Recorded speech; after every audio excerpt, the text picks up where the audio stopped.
It's so easy to be average. It takes a little something to be special, doesn't it?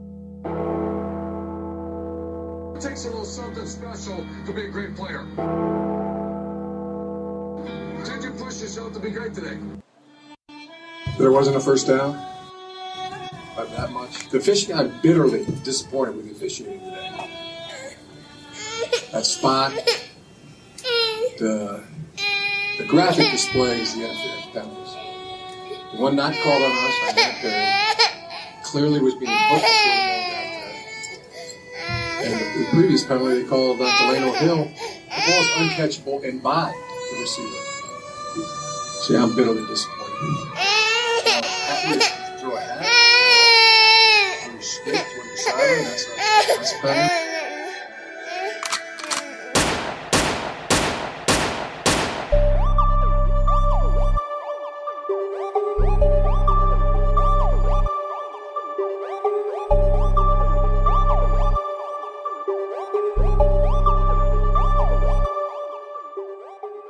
This is the Silver Bullets Podcast on the Ozone Radio Network, your authority on all things Ohio State.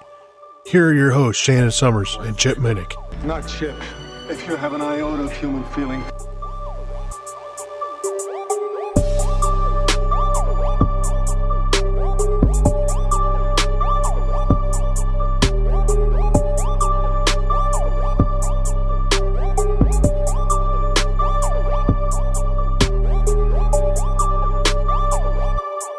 We here at the Silver Bullets Podcast and the Ozone Radio Network would like to take a moment just to send out our condolences and our thoughts and prayers for the family of Terry Glenn. It's a tragedy and life lost too soon, and great Ohio State player. Great wide receiver that Ohio State had.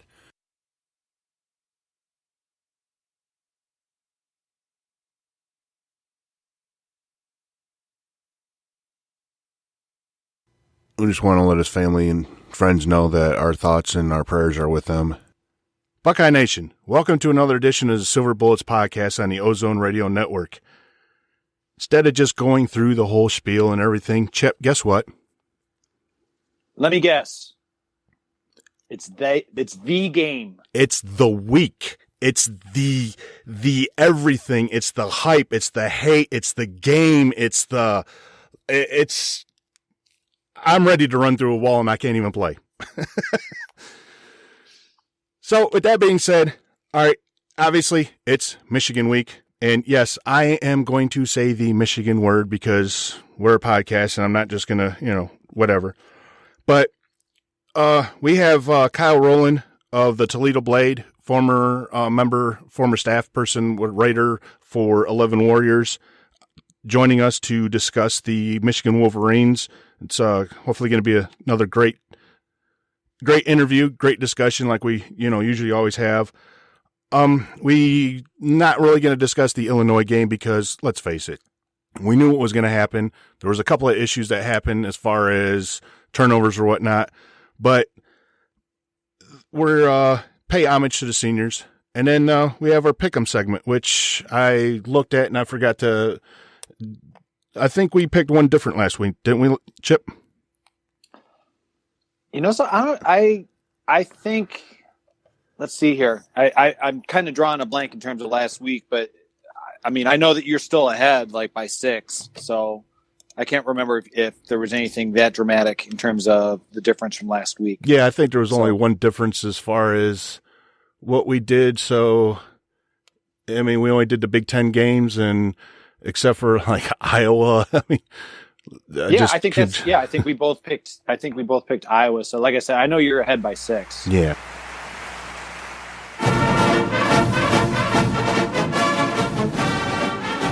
The 4 of Illinois. First and goal, Ohio State. Barrett with a snap. Hands it to Weber. Plows straight ahead and into the end zone. Mike Weber for the Ohio State touchdown. Picking up where he left off last week with a 4-yard run. Mike Weber to give Ohio State a 6-0 lead. Ohio State at Illinois' 3-yard line. Barrett to throw. Looking right, looking left. Takes off running. J.T. Barrett, and he's going to lunge and get to the goal line and score. J.T. Barrett gets the Ohio State touchdown. He was looking to feed somebody else, but he took it himself. J.T. Barrett, his 37th career rushing touchdown. Working right there at the Illinois 43. The offense assembles quickly. Barrett gets the snap out of the shotgun, hands to Mike Weber, and he's on the loose to the Illinois 35, to the 30, right side to the Illinois 20. Weber to the 10, to the 5, and into the end zone goes Mike Weber for a touchdown run of 43 yards. His second scoring jaunt of the day. And it is a 20-0 Ohio State lead over Illinois. J.T. Barrett is in a shotgun. J.K. Dobbins, the tailback, to his right on first down at Illinois' 11. Barrett with a football, looking, still looking. Barrett throws, caught. Victor, 4-yard line, taken down at the goal line. Signal touchdown by the officials on the catch by Benjamin Victor with safety Bennett Williams trying to deny it. Second and goal, Buckeyes at the Illini 1. Give to Dobbins, straight ahead. Dobbins puts his head in the gut of a defender and drives him into the end zone for the touchdown. His defensive end, James Crawford, tried to stop J.K. Dobbins, but could not. 1-yard touchdown run from the freshman from LaGrange, Texas. The following highlights are courtesy of Paul Keels on the Ohio State IMG Radio Network.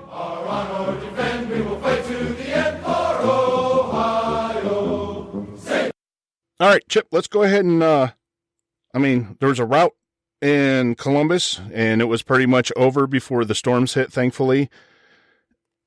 But the big story of the game, the big story of just in general, as far as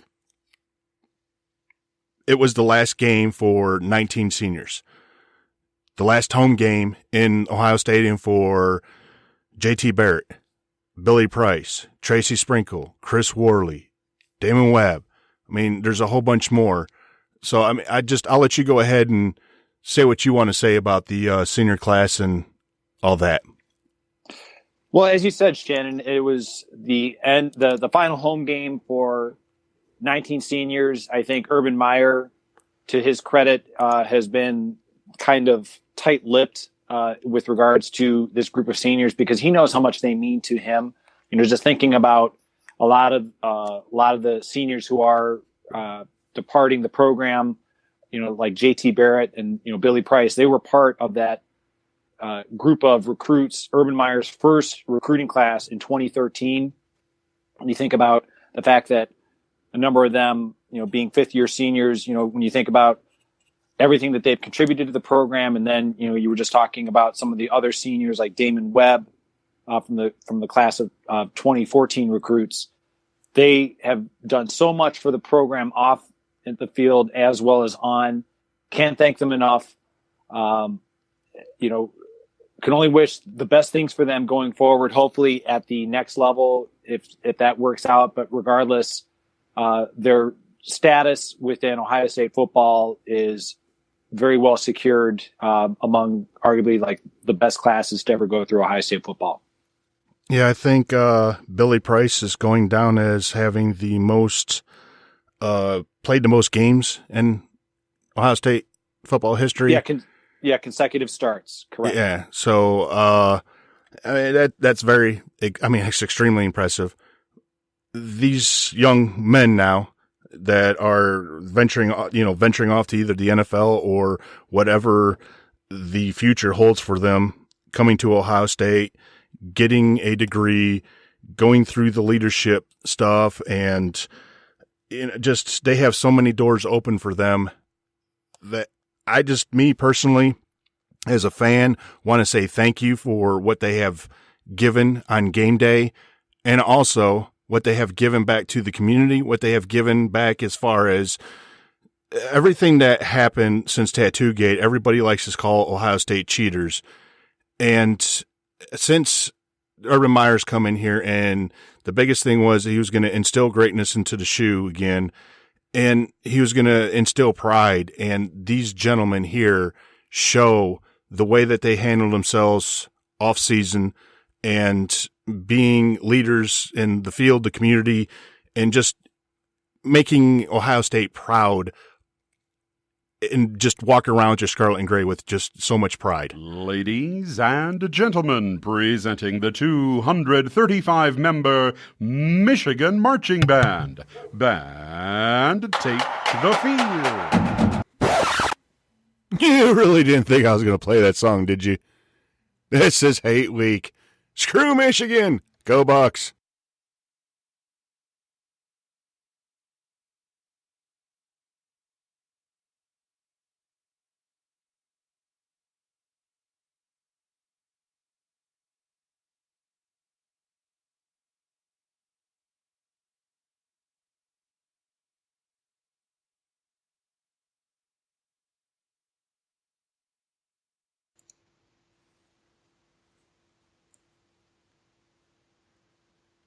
All right, Buckeye Nation, we know what week this is. Call it Hate Week, call it Rivalry Week, call it whatever you want to call it, but it's the game where everybody in Ohio and Michigan are looking forward to. It's the game, and we have Kyle Rowland from the Toledo Blade, former member of the 11 Warriors, and unfortunately, as we were just talking about, missed out on the 2014 National Championship season. So we figured what better way to talk about this game than having somebody that's been on both sides. So, Kyle, thanks for taking the time out and joining us. Absolutely. Happy to talk. And just to get one first thing out, I seen that you just retweeted Mike Freeman that a source close to Jim Harbaugh, don't even start the NFL talk, won't happen. Harbaugh's not going to the NFL. Yeah, no, I mean, I firmly agree with that. I've talked to people too, kind of close to Harbaugh. I mean, he may coach in the NFL again. I mean, I don't think that's out of the realm of possibility, but he's not leaving Michigan after 3 years or after 4 years to do so. I mean, I think he's going to be in Ann Arbor for quite a while. He grew up there.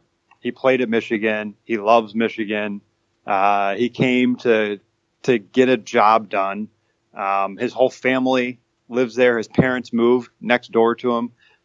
This isn't a short-term thing. So I think the NFL thing, it gets kind of annoying because, I mean, I guess it's a story in a sense because it is a high-profile coach who had a lot of success in the NFL. So I guess he's always going to be a candidate whose name comes up, much like, Jim Tressel for a number of years. It seemed like his name always came up. But at this point, it's a pipe dream. It's going to be well down the road before he leaves Michigan. Well, I know as Ohio State fans, seeing that Harbaugh as a head coach is 0-2 currently against Ohio State, they wish the streak continues and he stays. So we have that going. But in all seriousness, I know when you said that he's here to turn things around for Michigan, there's a lot of turnover for Michigan. I think it was, 43 seniors and juniors left last year. Mm-hmm. So it was like a quarter of the roster was overturned. Had, two pretty good top recruiting classes come in, and a lot of fans were during the offseason expecting this next step, this next hype as far as being able to be in the playoff pictures.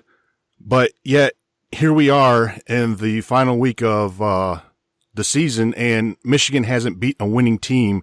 I think you tweeted out yesterday or the other day, like 414 days.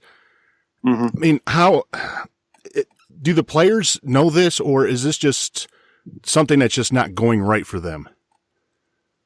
Oh, they're aware about the winning record thing, and it annoys them. They're not pleased when it's pointed out.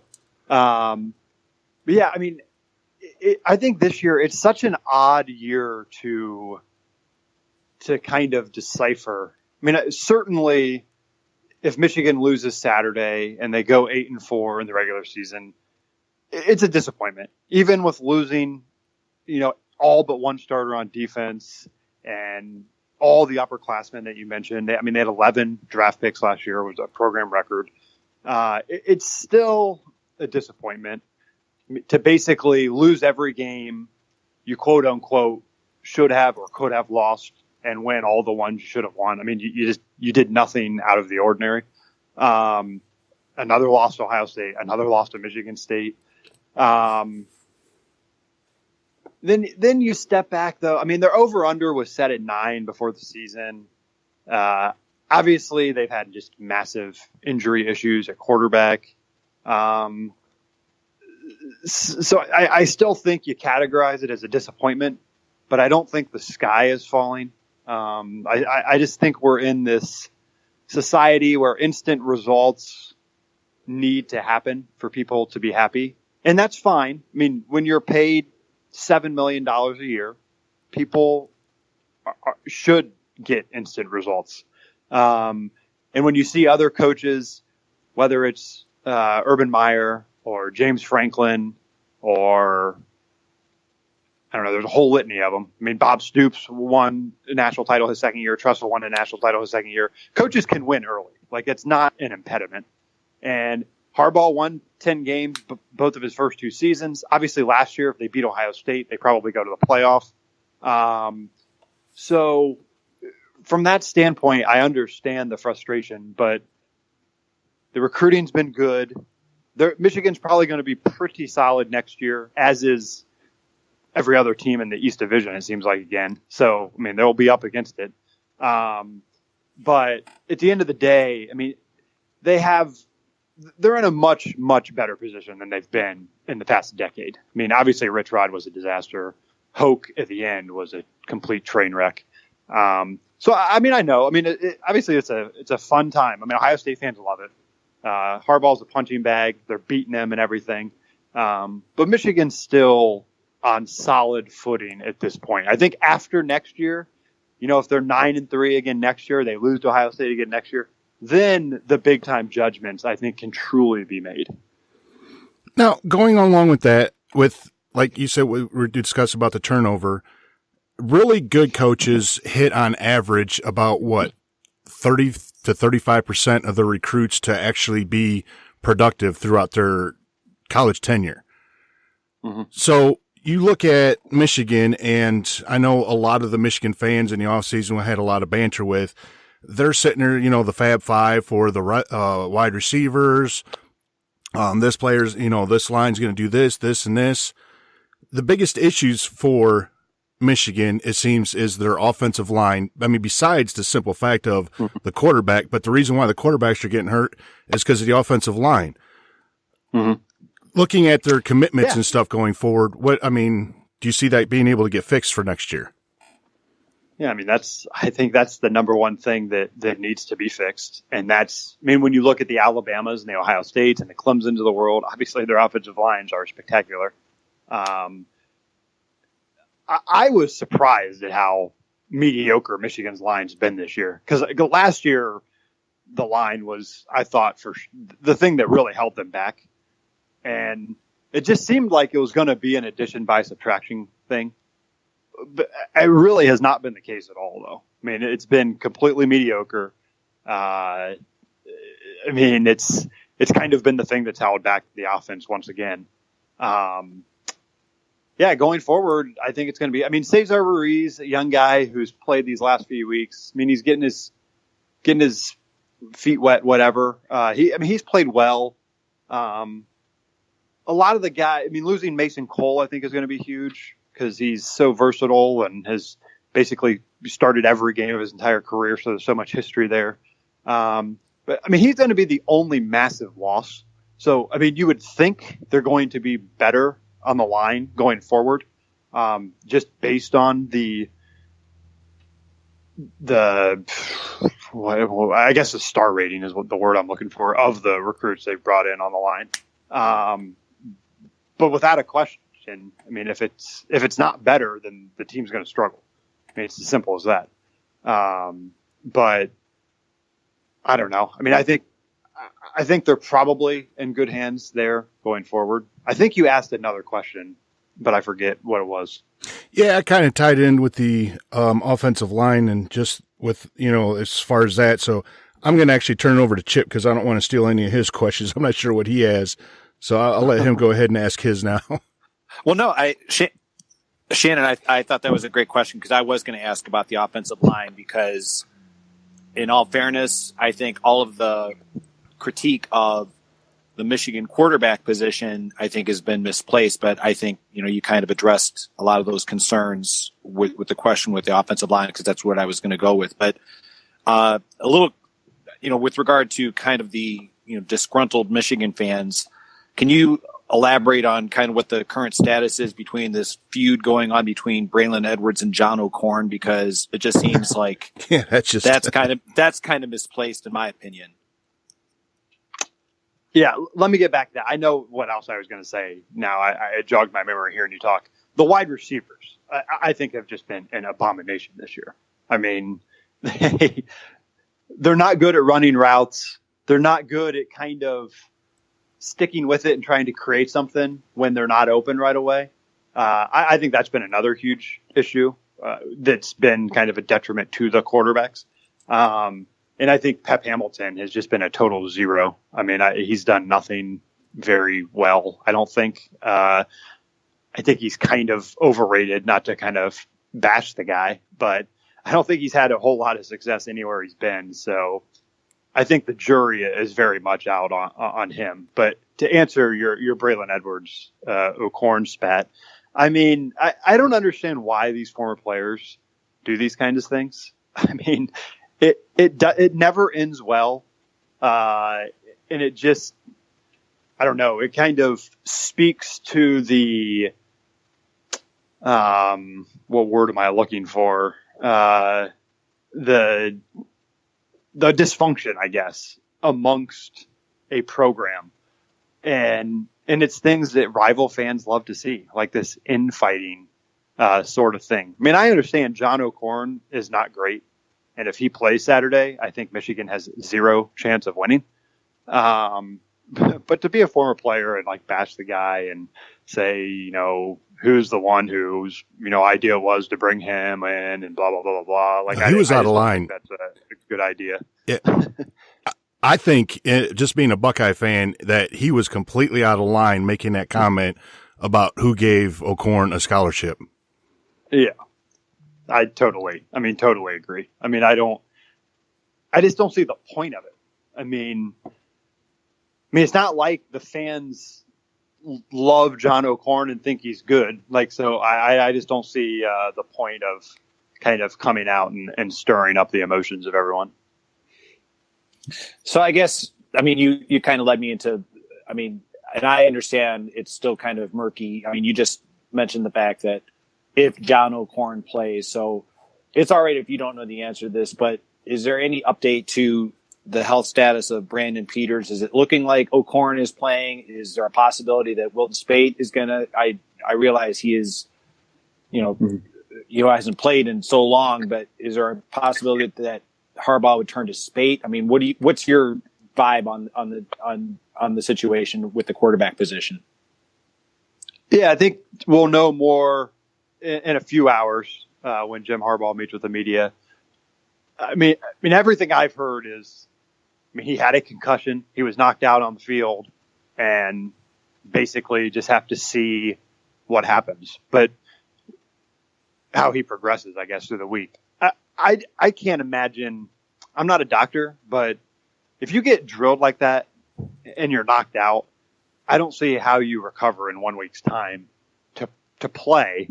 And I certainly wouldn't think you'd be 100%. I mean, a cornerback for Michigan, Lavert Hill, didn't play against Wisconsin because he suffered a concussion the previous week against Maryland. And that was just a quote unquote, normal football concussion.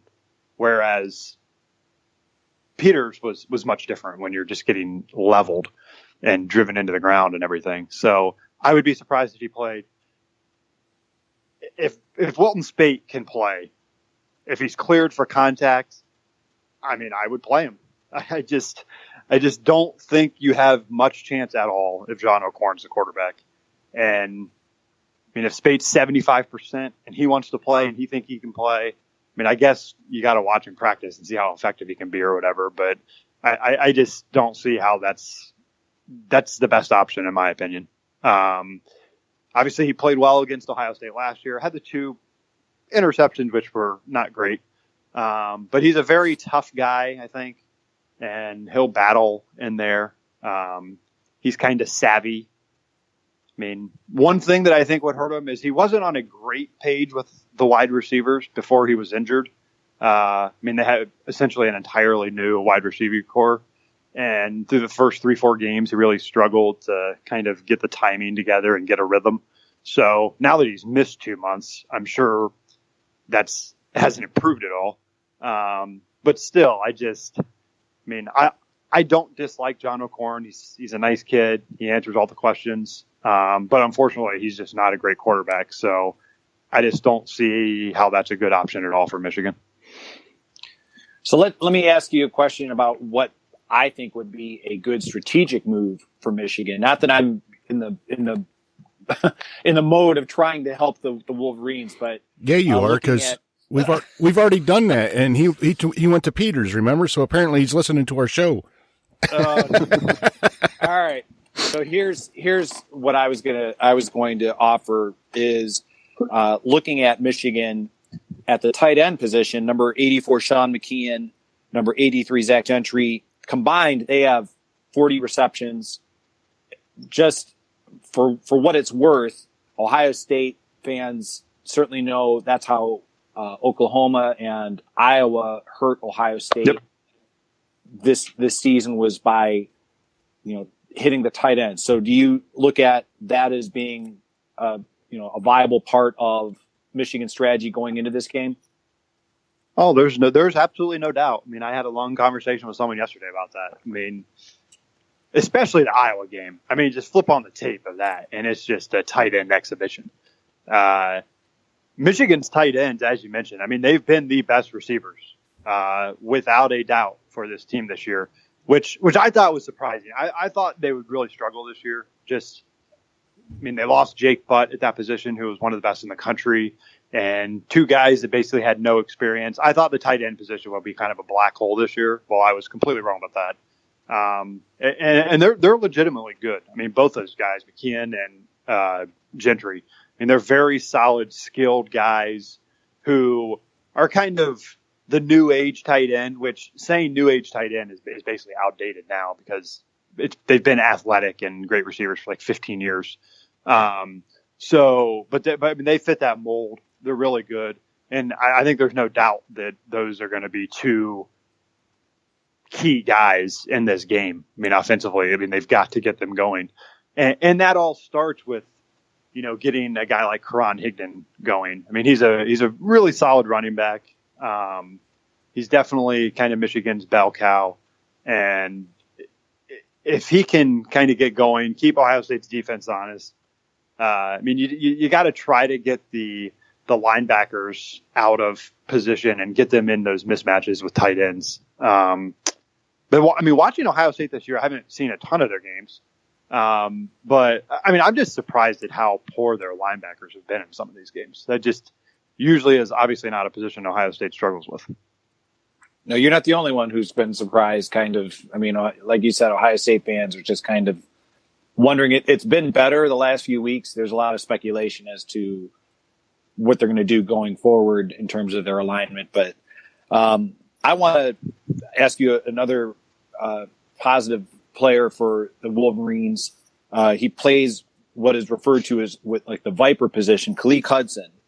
Just for a point of reference, against Wisconsin, Hudson had 9 tackles and 1.5 sacks. So can you kind of, for our fans, for those who haven't seen Hudson play, give them an idea as to, what kind of problems he poses for Ohio State receivers? Yeah, he can get in the backfield too. A couple weeks ago in Minnesota, he was just basically camped back there, had a historic day. It's funny to say, Ohio State fans probably laugh at it and agree with it. He honestly almost is like a better version of Jabril Peppers. That's the guy you replace. That's exactly what I was going to say. He is better. And don't get Shannon started on the whole Jabril Peppers. I'm just that overrated in and of itself. But I do believe he is a better version of Jabril Peppers. But I didn't mean to cut you off, Kyle. Why don't you continue? No, you're train of thought. I think he's much more athletic. He's more agile. He's quicker on the field. And he's a guy that can definitely, I don't know if I should say change a game, but I mean, he can obviously impact the game greatly on Saturday, and he or Devin Bush are going to have to. I mean, Michigan's defense has to do something. They almost have to score a defensive touchdown, I think, or at least get the ball down near the goal line and the offense can punch it in.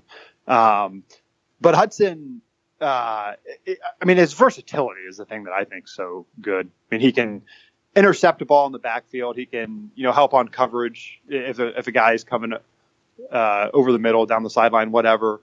But seeing him in the Minnesota game, just get all those tackles for loss and just kind of harass basically every one of Minnesota's offensive players was a very kind of bright spot for Michigan.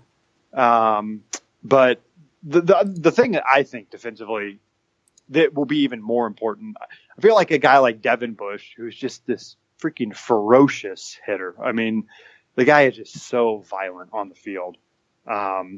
I wouldn't call him a headhunter, but I mean, he just likes to just drill people. You almost have to make him a spy on JT Barrett, I think.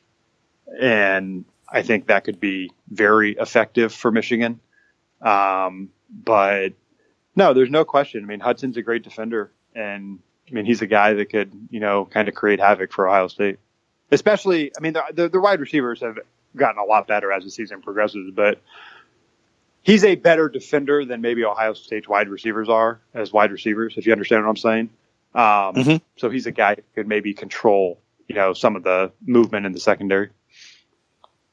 So let's talk about another defender who Ohio State fans, you were mentioning star ratings earlier.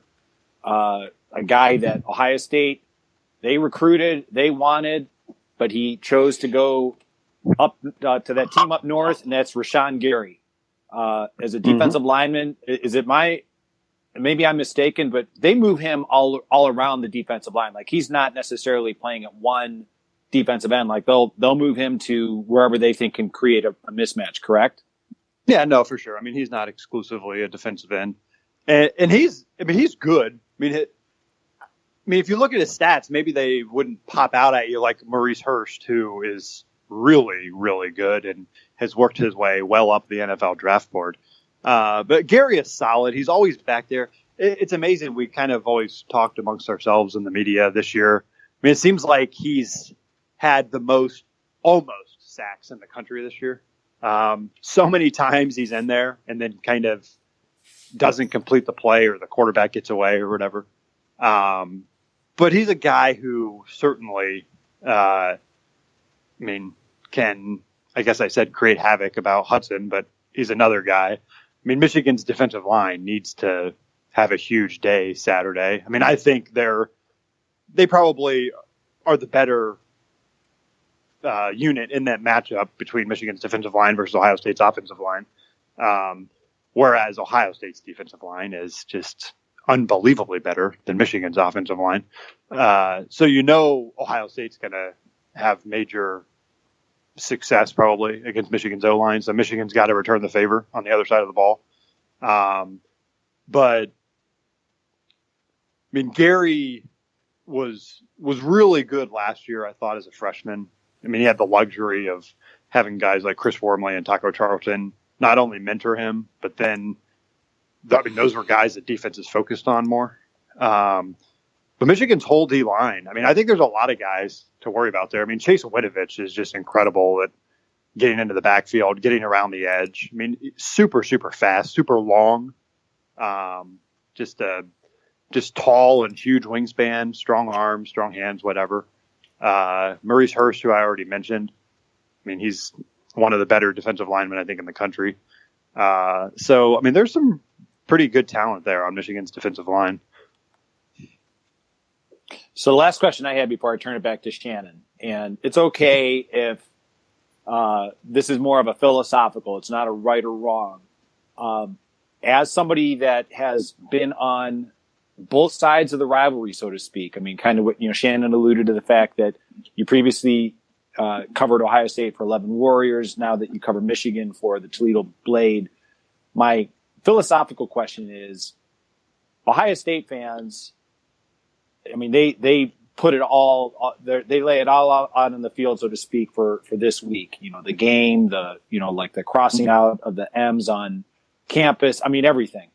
It seems to me, as an Ohio State fan, that this game, this rivalry, means more to Ohio State fans than it does to Michigan fans. And as somebody who's covered it for both sides, am I inaccurate? Or, I mean, I'm just kind of, it just seems like, do Ohio State fans put more stock into the game than Michigan fans? Yeah, no, I totally agree with your assessment. It's not to say Michigan fans don't care. I mean, this is Michigan's biggest rival, no matter what. I mean, every couple of years we get the hot take of, no, Michigan State's Michigan's biggest. No, it's Ohio State. Everyone knows it. Michigan knows it. It's just a different kind of fan in Michigan. I mean, they're less rabid than Ohio State fans. Obviously it's still a huge program and the pressure is big. I mean, they're not happy with the way the season's going and stuff like that. But there's no doubt that, I mean, Ohio State fans live this rivalry 365 days a year. I mean, it is absolutely true. I mean, they despise Michigan. They hate everything about them. I mean, if you grow up in Ohio, I mean, you're taught at a very young age you don't like Michigan. It's not necessarily like that in Michigan with Ohio State, but it's still, I mean, it's still going to be a hostile week in Ann Arbor. I mean, they're going to want to beat the Buckeyes and everything. But it's interesting you asked that question because I'm actually working on a story about if Michigan fans have kind of become numb to losing to Ohio State. Because, I mean, it just happens basically every year for the last 15 years. And, I mean, are they to the point now where it's just like, whatever, like, yeah, we lost Ohio State. Who cares? We got the all-time record. And surprisingly, like, I thought the answer would be yes. Like, just because so many of these games they've gone into with having very little chance of even winning. Like in the 90s, Ohio State was losing all those years, but they were the better team and should have won basically all those games. So obviously it was just gut-wrenching, and, national championships were lost. Rose Bowls were, wiped out because they couldn't beat Michigan.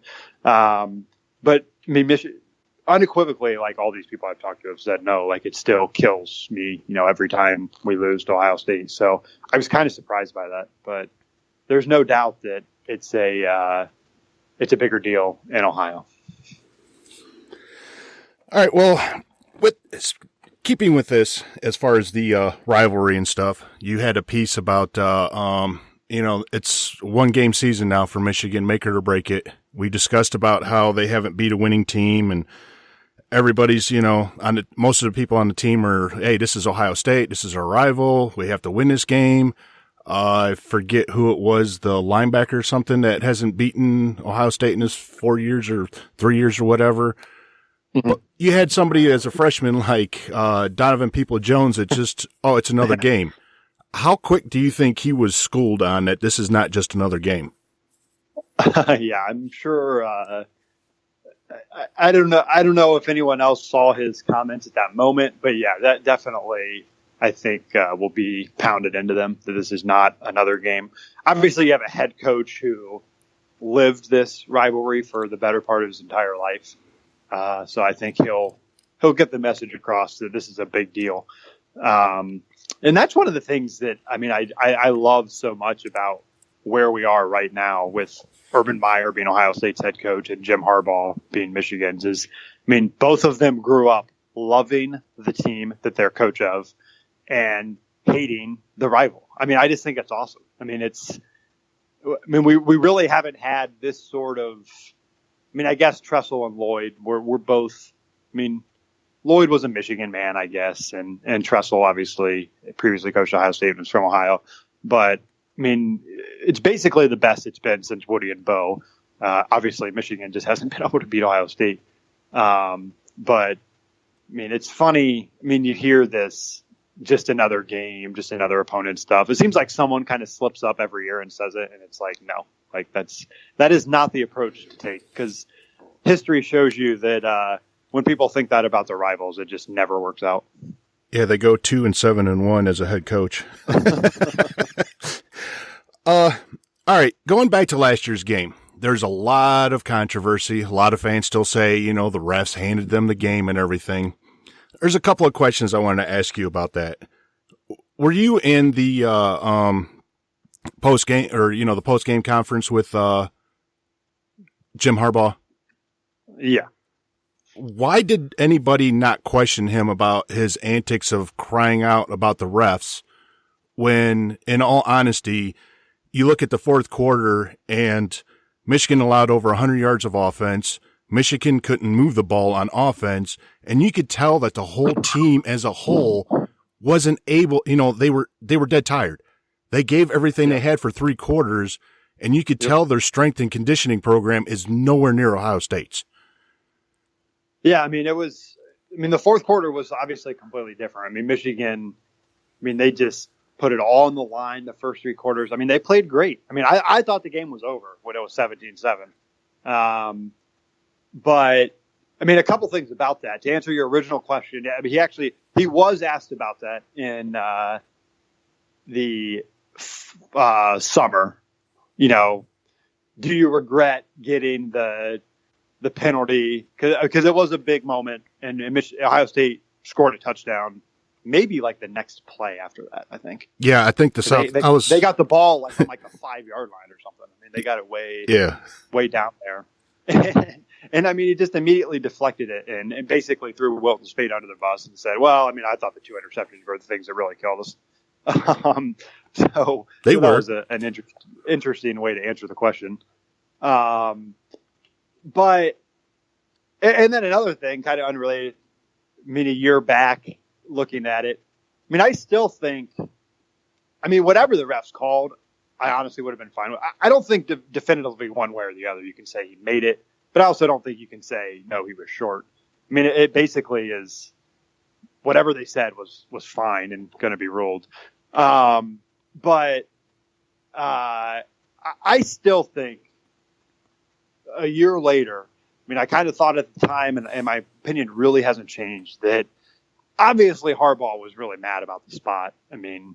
He was upset. He thought he was short, whatever. But I truly think that his emotions and just how angry he was because he knew last year was Michigan's year.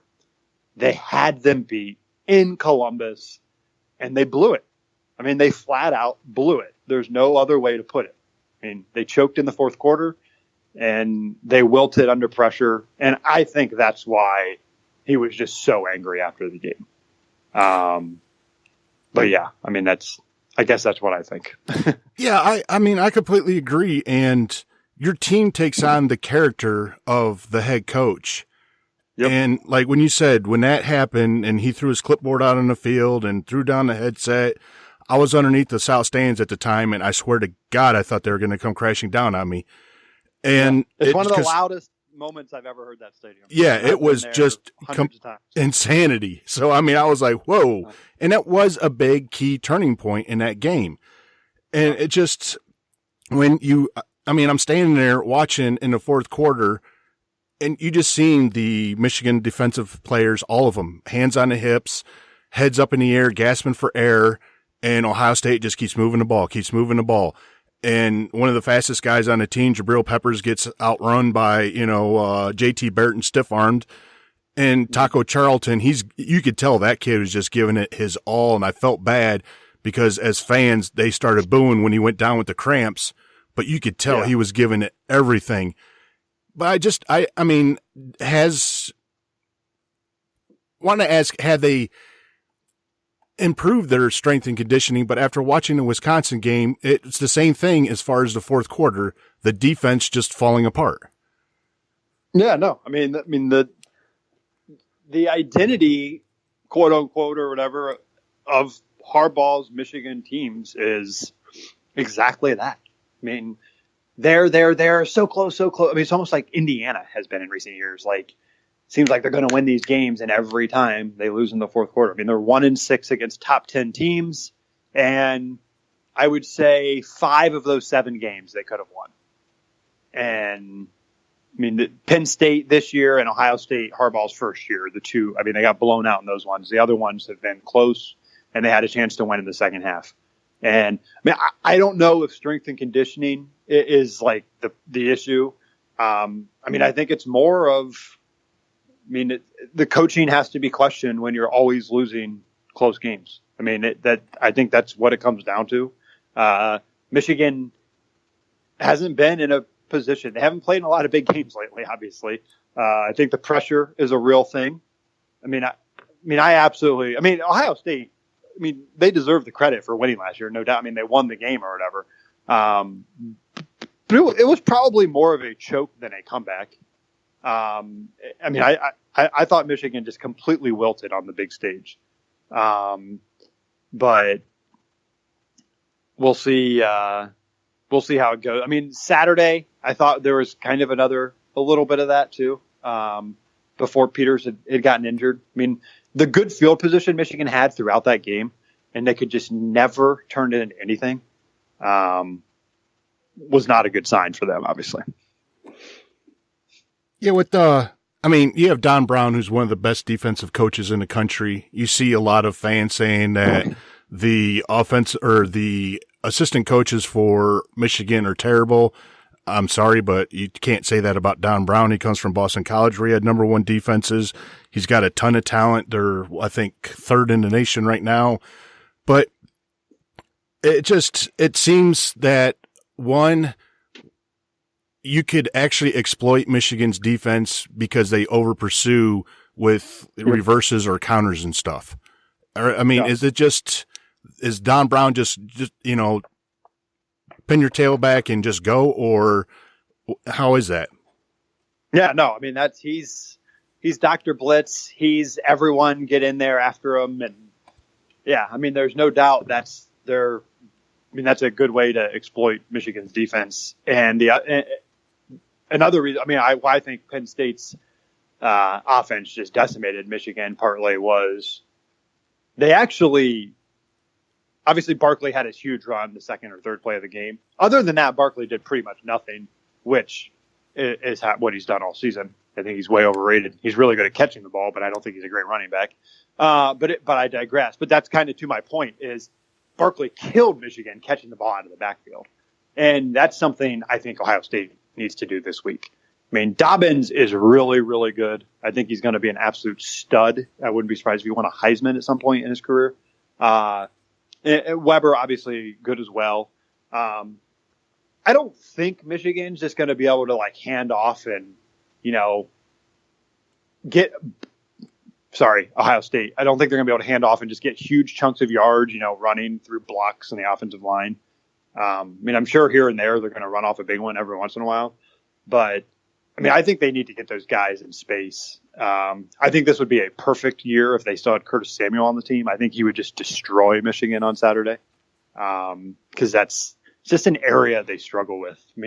Their linebackers, I think, aren't great at covering guys. Mike McCray had to cover Saquon Barkley that entire game, and it did not go well at all. That's an area I think Ohio State's offense could really, have a lot of success. But I'm sure Michigan will be in there. They're going to sack JT Barrett at times. Obviously, he's more elusive than most quarterbacks, but he'll still have his issues. He didn't play great, obviously, last year until the fourth quarter. I don't know if we'll see a progression of that at all or not. But the one thing that I think will hurt Michigan Saturday, if O'Korn plays, is, a horrible offense, I think, rubs off on your defense. I just think that's part of football. When your offense isn't moving the ball, you get put in bad positions for sure, but you're probably on the field more, and just psychologically, I think you just know you're in trouble. This is not good. Our offense is doing nothing. It's all on us. And I just don't think it bodes well. I don't think it was a coincidence that Wisconsin scored immediately, 2 plays after Peters got hurt. Because I think the air completely went out of Michigan. I know they were losing at the time still, but I think it was just this game's over. And obviously, you got to be more mentally strong than that. You can't you can't wilt under pressure like that. Obviously, Ohio State didn't do that in 2014. But yeah, that's just kind of what I think. All right, you've been on both sidelines, in both stadiums. Loudest stadium. Oh, not even close. Ohio Stadium. I mean, Michigan is very quiet. Very quiet. I mean, it's cool just because it's Michigan Stadium and it's huge and everything, but it's very overrated. I mean, it's, I don't know.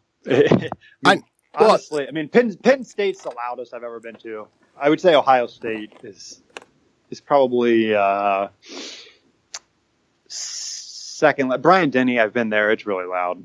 But yeah, Ohio Stadium is way, way louder than Michigan. The reason I asked is because I know Michigan fans are going to listen to this, and I've had much debates with them, and I've had other beat writers tell me by far Ohio State is the loudest because you get into Ohio Stadium and the analogy is it's just a hole in the ground. So all the sound just travels up and doesn't reverberate off of anything in order to make it sound loud. So that's like the negative for Michigan Stadium. Yeah.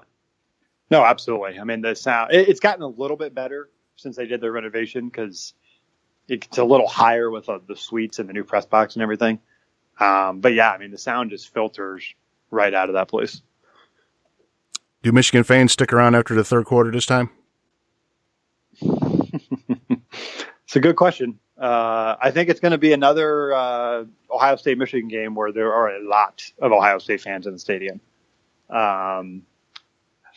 Yeah, I don't know. I mean, I've struggled with this. I mean, honestly, I'll tell you right now. I mean, all season I have said loudly to friends, colleagues, whatever, that I thought Michigan was going to win this game.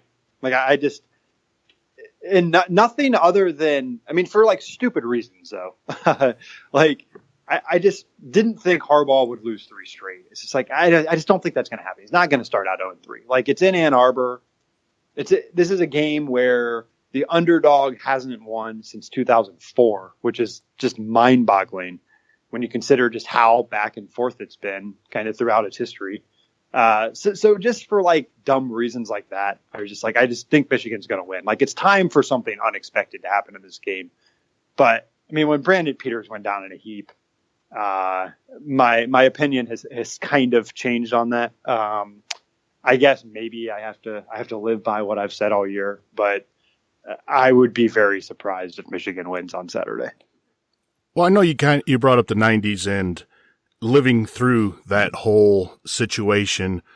I, as a fan, know not to never, ever, ever underestimate that team. So, I mean, I don't care if Michigan is in wheelchairs and walkers. There's a guy that's named Bianca Batuka that might come running out of that tunnel for 300 some yards. So, I mean, I'm like, I have PTSD from it. There's always the risk in this type of game of someone just having a career day, and it changes everything. It does. It completely does. And I'm actually kind of hoping, with the whole situation of the Mike Weber recruiting, I mean, this is going to be his first game playing in Ann Arbor, and he's going to be on the field, and he's healthy. He's 100% healthy, and he's fast, and he was pumped up to play against Michigan State in Ohio Stadium, and I can't wait to see what he's going to be feeling when, he's home. No, good point. Very good point. I mean, I hadn't kind of thought of that situation to think like, yeah, no, this is his first game in Michigan Stadium. So yeah, I mean, the emotions will be high, for a lot of these guys. I mean, this is kind of the first time, I guess last year too, but I mean, there was a time there during the Hoke and especially the Rich Rod years where Ohio State and Michigan weren't recruiting a lot of the same kids. Obviously it's gotten back to that. And you get these types of stories where, you have Michigan kids going to Ohio kids going to Michigan, and vice versa. So, I think that definitely makes the game really fun. Well, you also have somebody, too, like Kareem Walker, who was committed to Ohio State, goes and picks Michigan. And as far as Ohio State fans, we're sitting here, kind of like laughing in a sense because, where is he now type deal? Because I think it was it Devin Smith and Ezekiel Elliott, when they were being recruited, one was number 1 and Zeke was like number 2, and Zeke became the better bat, or was it Bush, or I can't remember what his name was for Michigan, but he ended up transferring out, going to TCU, I think. I forget. That Derek, sounds really familiar. You're talking about what's his name? Derek. I know exactly who you're talking about. Big kid out of Virginia that he. Oh, Derek. He actually, Derek, not Henry. Yeah, no, I keep wanting to think Henry, but Derek Williams.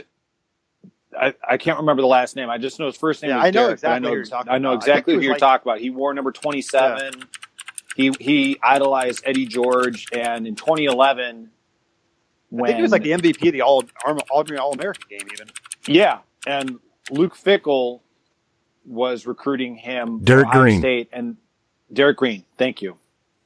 But he was considered, and then it just Ohio State put him on the back burner and turned their attention toward Ezekiel Elliott, and the rest is history. I was just going to say a quick comment about the whole Mike Weber thing. Personally, Shannon, as somebody who, like you, still wears the scars of, the 1980s and 90s of the game, like the fact that Ohio guys like John Colasar, like Desmond Howard, like Charles Woodson. Like I said, the scars run deep. The memories are still very Elvis Gerbach. Yeah. For those of you that, when I say the name John Colasar, just do yourself, if you want, like a little bit of, self-induced trauma, Google the name John Colasar, and it's Kolesar. I can say from personal experience, having run against John Colasar in track many years ago, the back of his feet looked pretty good from where I was as he was sprinting away from me. That was kind of like the same kind of experience Ohio State defenders had against that guy back in the day. My long-winded rant here is, a little, like the fact that Mike Weber, being a Michigan kid, doing something to the Wolverines. I think that's a little bit of the kind of payback that some Ohioans that played for the Maize and Blue doing that to Ohio State. I think that's about time to have, some of that come our way. Yeah, I definitely agree with that fact. And especially with the whole way that the tweet from Jim-Haurbaugh came down, and it just, that whole episode of crazy. Yeah, that was when Harbaugh's tweets were just, it seemed like it was a daily thing of he'd have some crazy tweet.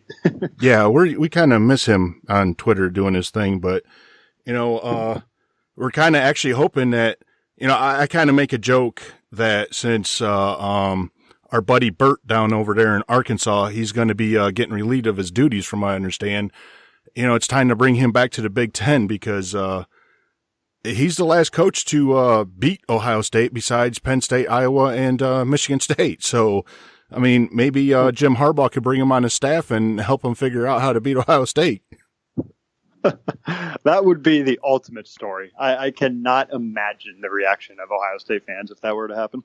Yeah, that would really, I mean, if you as a beat writer, I'm sure would just enjoy that, because so many quotes and so many different connotations and just everything that come out, you're just having a field day with that.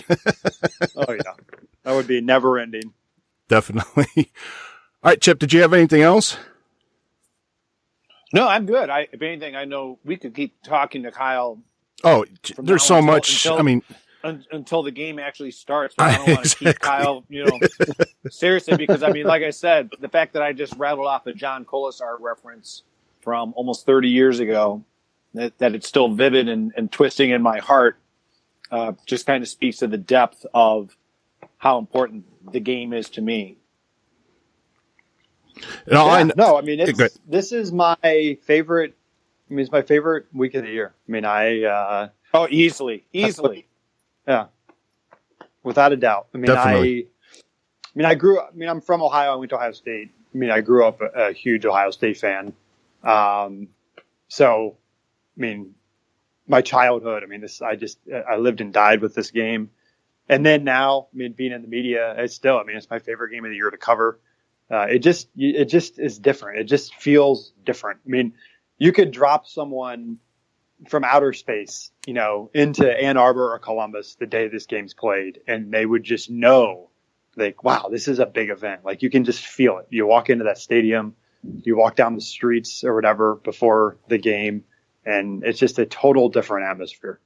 Oh, it starts at like 4 or 5 o'clock in the morning in all the towns across Ohio and Michigan for keg and eggs, and everybody's wearing their maize and blue and scarlet and gray and talking smack and getting ready. And it's got to be that 12 o'clock game. Now, when they put it at 3:30, it was kind of like, all right, I wish this would get here already because I'm getting a little bit too drunk, but. So Kyle, I have a legitimate question for you. And this is something I saw. I don't know if you've ever watched this on Big Ten Network. They have this thing called Campus Eats. And I don't know if you've ever been to this place in Ann Arbor, but I think it's called like Crazy Jim's Blimpie Burgers or something like that. I don't know if you've ever heard of it, or they featured it. No, on. I have not, actually. I figured you were going to say Zingerman's, but. Oh, okay. I'm just saying, I guess my last question I had for you is, you, like I said, and I mean this with all sincerity, you've been on both sides of the rivalry, and places to go, where, for those Ohio State fans who are venturing into enemy territory, where they can go, have a beer, like be able to kind of enjoy like some good banter back and forth. Any recommendations you might have for those Ohio State fans who are possibly going to make the trek into Ann Arbor? One place, I don't think they serve alcohol. Mr. Spots is just a small little place on campus that serves like sandwiches, food place. I mean, that place is awesome. I mean, I love eating there. As far as a pregame drinking atmosphere, a lot of the places aren't like super within like walking distance of the stadium, because I don't know, the town, the main strip is kind of removed away. But I'm not a huge a good person to ask for that, just because usually when I go there, I drive, park, go to the stadium. I will say that, I mean, I do love Ann Arbor as a city. I mean, I don't know if most Ohio State fans may hate it, just because it's obviously where Michigan is at. But I think it's a really, really cool town. And I mean, a fine place to be, a good place to live. A lot of cool stuff there. But Columbus obviously is very awesome as well. So Big Ten's got a lot of good cities, a lot of underrated places that people would think are not fun that are, especially Iowa City, always one of my favorites. So I'll have to, when we're done, I'll have to look up that place and send a link to you because the guy that I work with, I can't remember the precise name. I think it's Crazy Jim's Blimpie Burgers. And like I said, it was featured on Campus Eats. So if you ever get an opportunity to go there, my buddy raved about it. Is that place where you can get like a quadruple double and all that? I've seen that on, what is that? Dinner Drivers that Triple D or whatever. I've seen it on that too. Yeah. So it's phenomenal. So Kyle, I'll send that to you when we're done. One last question. This is the ultimate question right here. I just thought of this when we were talking about Ann Arbor and Columbus. Donatos or Domino's? Can I say neither? No. So the funny thing is, very astute. Very astute. Thread that needle, Kyle. During college, I actually worked in the Ohio State Athletic Department, and I mean, obviously there are Donatos school and everything. So at every single athletic event, like we would just have boxes of Donatos and free. And I ate so much of that stuff in college that I can't even stomach the thought of eating it anymore. Cause I just, but yeah, I don't know. I wonder what's the best pizza place in Columbus, do you think? Not non-chain. What's your favorite? I'm actually not sure. Just based, I mean, I don't live in Columbus. I'm like an hour and a half away. So I know that one of the biggest, chain, or basically Donato's was trying to become a chain or whatever to come out of Pizza Wise's Donato's. So, me personally, I like going down there and getting city barbecue and stuff. So, or Thurman's Cafe or Schmidt's. Yeah, right. Yep. See, I was gonna say, like Shannon, I'm speaking to you. I'm not in Columbus either. I mean, I guess for what it's worth, like, I don't know, Kyle, if you saw about the news about like Adriatico's, kind of. Oh yeah. Moving. I've had many 2 a.m. stops there in college.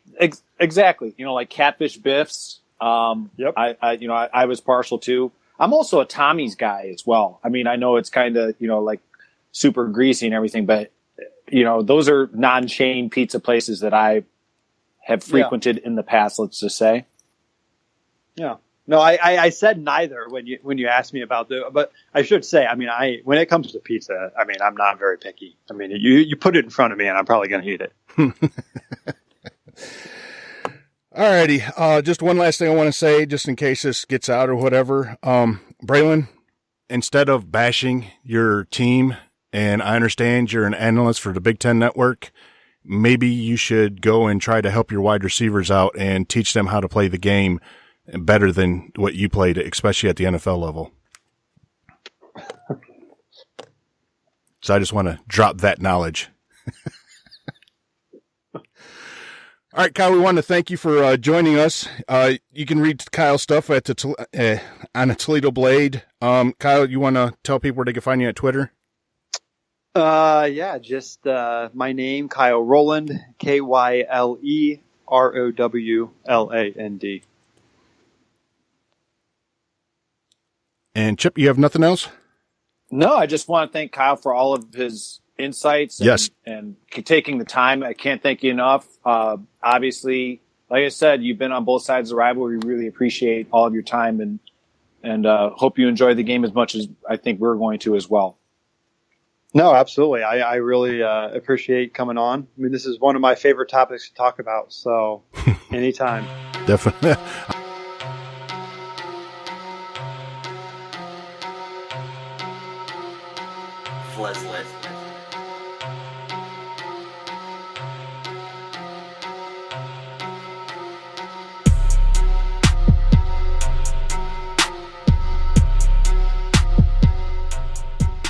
One is a riverboat gambler using his gut to make his picks. The other is cool, calculating, and scares Vegas. This is the Silver Bullets game prediction segment. Who are you going to ride with?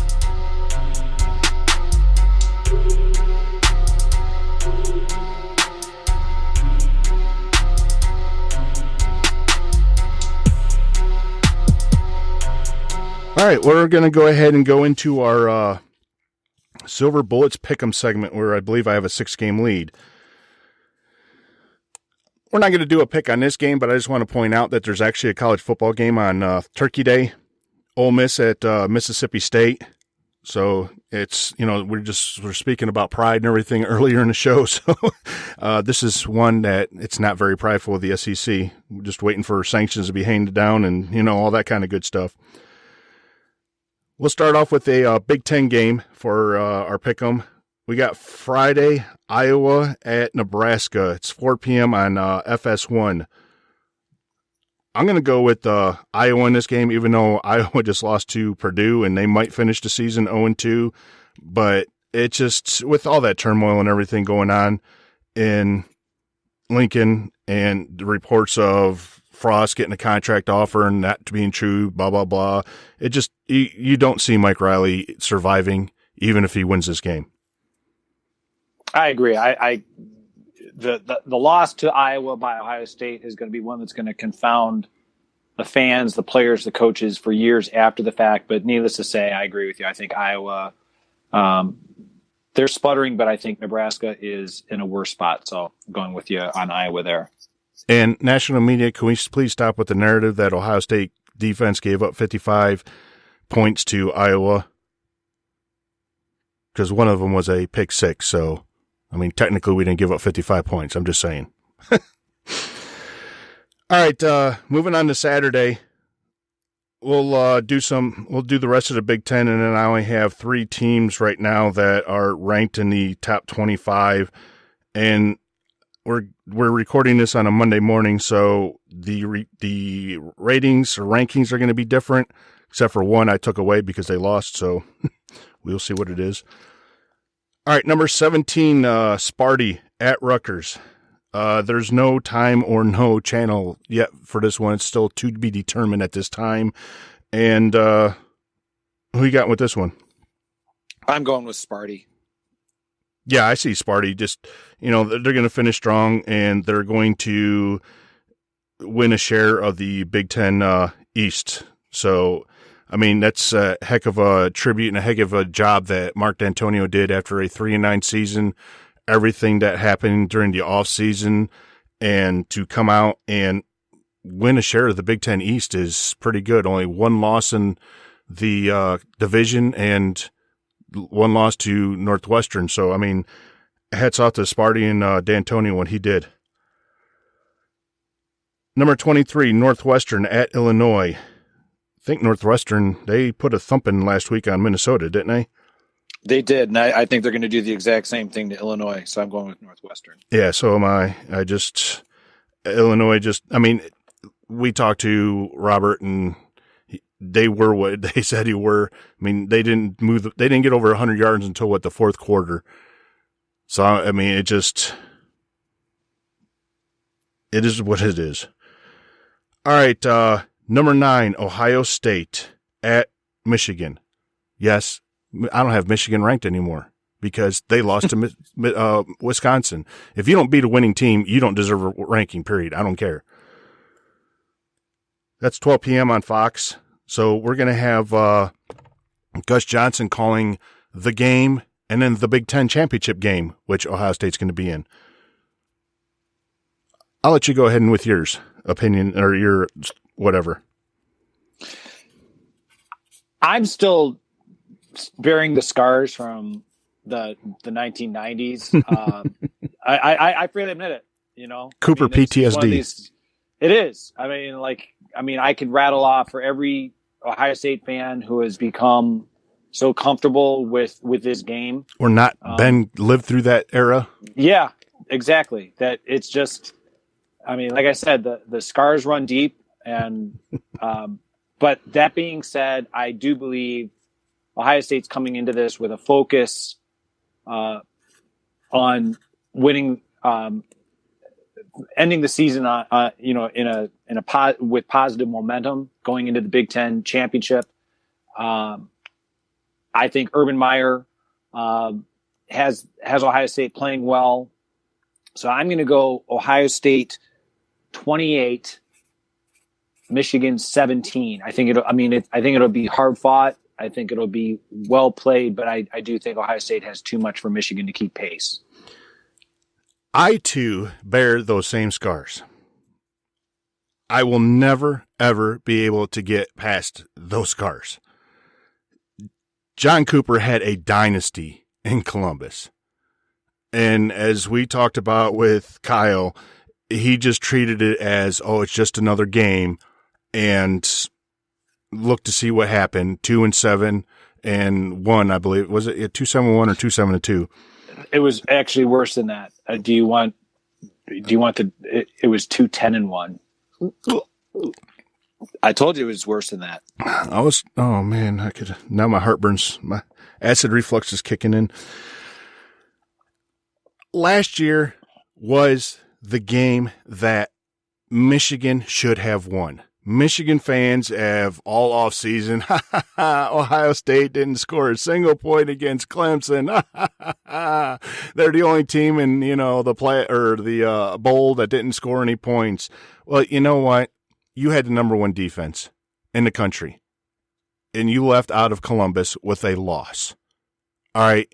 Don't blame the officials. Blame that whole situation in the fourth quarter of allowing over 100-some yards to J.T. Barrett and Curtis Samuels, and take ownership of your loss, because it wouldn't even have went into overtime or had any kind of controversy if Durbin hit one of those 2 missed field goals. So end your idiocy with that and take ownership in you were supposed to win that game last year.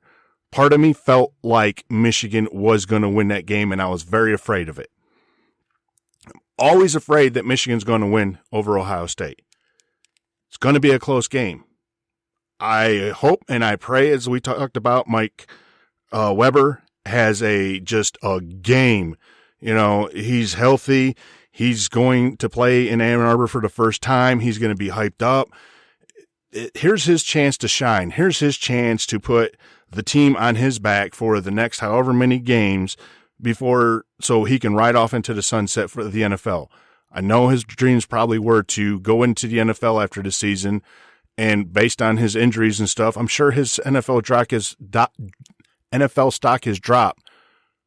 You finish strong, and it's going to improve. So with that, I think that Ohio State is going to win the game, but I think they're going to win the game at something like 21-14. All right, next up we have Indiana at Purdue. It's 12 p.m. on ESPN2. Sure, all of America will be turning into this one. Well, tough one to call. I mean, we didn't see Purdue beating Iowa with the backup quarterback. And Indiana finally, they're finally seeming to. I mean, they put a whooping last week. So this is the game that is going to determine bowl eligibility for either one. The winner gets to go to a bowl game. The other one gets to finish their season. I'm going to go with Indiana just because I think defensively they are better, but I think it's going to be a close game, like any rivalry game. Yeah, we kind of figured that Indiana was going to be bowl eligible just based on the simple fact that they've had pretty good classes and stuff, or not great, but I mean, you had Kevin Wilson as your coach and all that would that happen, but it's kind of crazy that they only won one Big Ten game, in the conference this year, or the division. So, I mean, it's very interesting of how Jeff Brom has turned Purdue around. I mean, we always thought that they were going to be better than they were, but not. I don't think anybody thought they were going to be this good. So it is a tough game to call. Indiana's favored by 2.5, and I think this is the first time. I don't know because I don't follow spread and all the favorites and all that, but every road team is favored in the Big Ten this week, which is kind of strange to me. But I'm going to go out on a limb and say that Jeff Brom has his team fired up and he gets them to a bowl. And you took Indiana?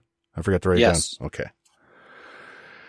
All right, we have number 5, Wisconsin at Minnesota. It's a 3:30 p.m. game on ABC.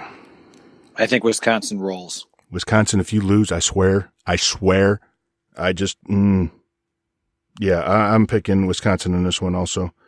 Better be undefeated, and that's going to be a really good game, which we have our guest already lined up for the Big Ten Championship. All right, number 10, Penn State at Maryland. It's a 3:30 p.m. game on BTN. Another roll game. I think Penn State blows them out. Yeah, I definitely agree. All right, let's get into some of the top 25 matchups. Like I said, this is Monday morning, so I don't have the Tuesday rankings and not sure what they'll be. So number 14, Washington State at number 18, Washington. I'm going to go with Washington.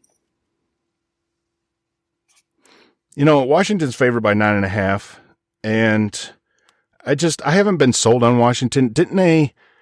Was it Washington or Washington State that had something happened in overtime that allowed them to beat Utah? I have to look on here. I think it was Washington. So, I mean, they're not as good as they were last year. And I'm not sure, is this the Apple Cup? Yeah, I don't know. Are they battling to get into the Big Ten or the Pac-12 championship game?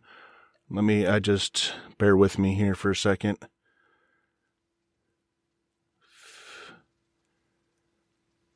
This is stuff I should have looked up beforehand. That's all right. let's see here. Just make a call. Go with your gut. Yeah, no. All right. It looks like here right now, as it stands, USC and Stanford are going to be in the Pac-12. I always want to say big, but the Pac-12 championship. But that also, I think, yeah, it'll determine the winner of this, and a Stanford loss will tie. So I don't know what the head-to-heads on off the top of my head are, but I'm going to go with Washington State on this one. Okay. All right, number 1, Alabama at number 6, Auburn. Very tough game because Alabama has all these injuries, and Auburn, I mean, after what they did to Georgia, has people thinking that Auburn can do it. I think the game's at Auburn. This actually is going to be a game that I will be watching because, I mean, it has that kind of national appeal. I just think, even with the injuries, I think Alabama has a little bit more than Auburn when it comes to just the toughness and the desire. So I'm going to go with Alabama in a close one. Yeah, I'm actually going to go with what Ohio State needs. So roll Tide. All right, number 8, Notre Dame at number 22, Stanford. This one's an interesting one too. It is, but you know something? I think Stanford. I think Bryce Love. He's having the best Heisman Trophy campaign that nobody ever sees. This is actually an opportunity to see it. I think Stanford, they've been kind of inconsistent, but I think Notre Dame, they kind of had their struggles with Navy. I'm going with Stanford. You know, I was thinking the same thing, and I like how when you said that it's Bryce Love as the player that nobody's seen, I got my literature in the mail about Bryce Love. I don't know about you. Yep. Yeah, so did I. So learned a lot about him. And so it's going to be an interesting game, and it would be really nice to see Stanford go ahead and they take that win. They'll get themselves into the Pac-12 championship game to play USC, because it looks like USC is guaranteed to be in there because they're 8-1 in the conference. So, yeah, I'm rooting for Stanford, and I'm rooting for a Stanford win against USC.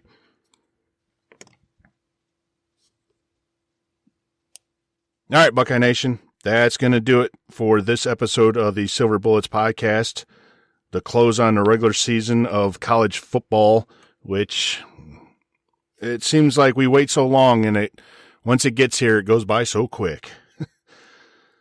Want to thank Kyle Rowland from the Toledo Blade for joining us.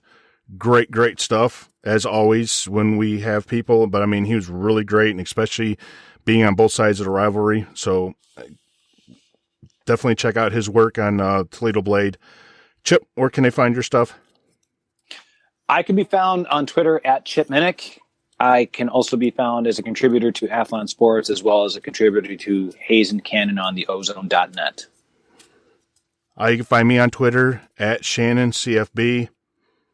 As you're listening to this, if you're a basketball fan or a women's basketball fan, make sure you go back and listen to our basketball podcasts that are going to be, being released. You can follow our show on Twitter at SLVR Bullets Pod. You can like us on Facebook, Silver Bullets Podcast. You follow us on, like us on YouTube, subscribe to us on YouTube. You can listen to our show on iTunes, SoundCloud, Stitcher, TuneIn, YouTube. I just trying to think if there's other places off the top of my head, but yeah, we definitely enjoyed you guys listening to us, especially during the regular season. And after this game, we'll be definitely gearing up for the Big Ten championship, and we will see how it all unfolds after this game. Just want to say happy Thanksgiving to everybody. And you have anything else, Chip? No, happy Thanksgiving. Safe travels to anyone who will be traveling. And, enjoy the game because, as Shannon said, this is what we all live for as Ohio State fans, 365 days of the year. Yep. And as much as Michigan fans want to sit there and say that we're not on their minds all the time, it's the greatest rivalry in sport. And if you're not, then you're not a fan. So that's all I'm going to go with. Want to definitely thank you guys for listening and helping us grow, and look forward to you guys being a part of the show as we keep going on and expanding and doing all the stuff that we do. So I want to say thank you, and go Bucks. Go Bucks.